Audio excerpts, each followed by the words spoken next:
Hi, my name is Anshu and welcome to my channel Bottleneck. This is a Scala design pattern series. In this series, we are going to learn and implement design patterns applicable for Scala.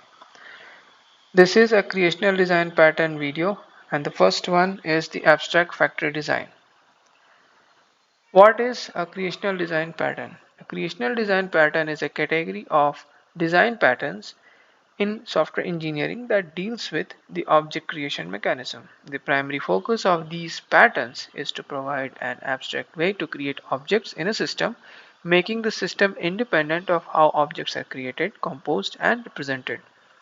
Creational design patterns promote flexibility, reusability, and maintainability by encapsulating object creation logic and hiding the details of the object instantiation. So let's start with the abstract factory design pattern.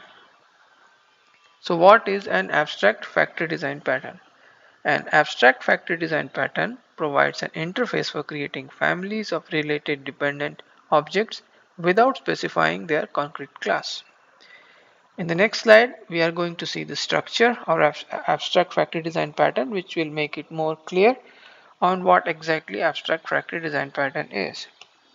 So, structure of abstract factory design pattern.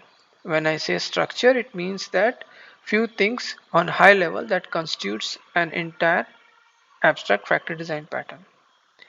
So the first one to go in the structure is abstract factory. So abstract factory is an abstract class or trait that declares factory methods to create the abstract product object. Concrete factory. It's a class that implements the abstract factory and creates specific product. Abstract product. An abstract class or trait that defines the interface for individual product objects. Concrete product.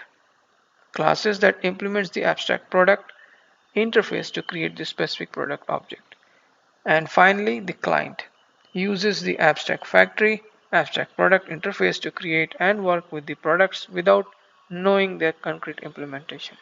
All of them are interrelated. In the next video, we are going to see how it is implemented with an example. If you like this video, please like and subscribe, and thank you for watching my channel Bottleneck.